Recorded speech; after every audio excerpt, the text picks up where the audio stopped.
mwanamke anavaa nguo ambayo inamchora kila kitu. Utakuta mwanamke anavaa suruali na mchora. Utakuta mwanamke anavaa pesa.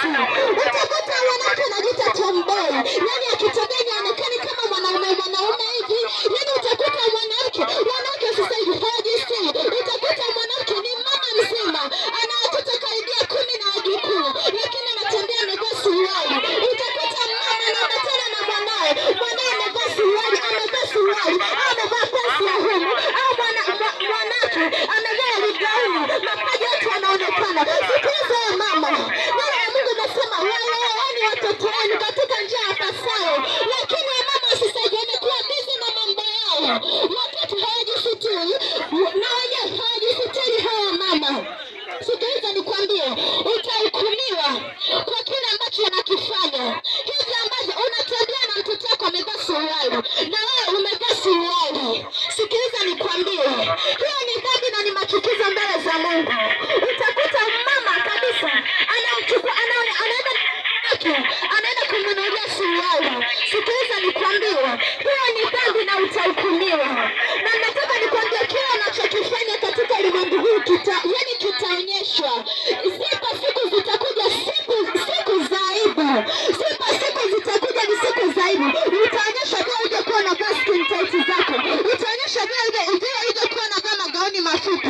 Utakuta mtu anaenda kanisani, anaenda kutoa sadaka. Baadaye sadaka inaanguka chini. Alafu amevaa kigauni kinachofika huko. Akiokota hivi mapaja yote yako wazi. Nataka nikwambie, pale baba anakuwa anasali. Wakasali kwa sababu umevaa mavazi ambayo yakustiri. Inapelekea kupata roho ya uzinzi na uasherati. Wanawake mjisitiri. Utakuta mwanamke anavaa leo kutisha huko. Alafu wanatega nyonyo. Yaani wanavaa magauni ambayo yanatega manyonyo. Ili akinama hivi manyonyo yote nje. Ili kusudi fulani ya mwito. Sikiliza nikwambie, haya yote unayotenda ni machukizo mbele za Mungu.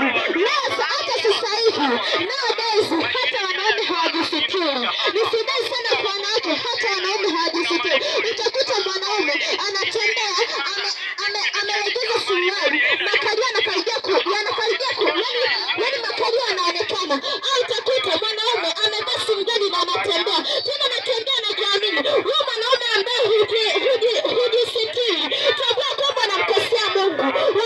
Wanaume wote inatakiwa mjisitiri.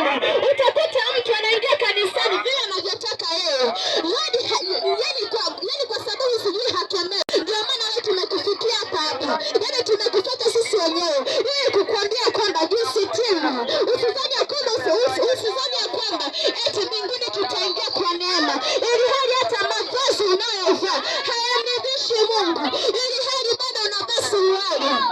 Kuna wengine utakuta anavaa suruali kwa ndani, alafu anatupia gauni. Tambua ya kwamba neno jinsi linavyosema. Usiende jinsi unavyotaka moja. Unasema kwamba ninavaa suruali kwa ndani, kwani inaonekana. Tambua ya kwamba hiyo suruali iliyovaa kwa ndani Mungu anaiona. Kwa maana anasema anaona toka sirini.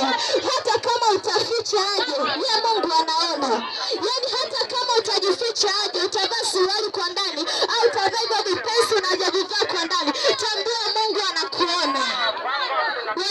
Wanaume wote mjisitiri, kwa maana agizo la Mungu limesema wanawake wajisitiri. Pia hata wanaume wajisitiri.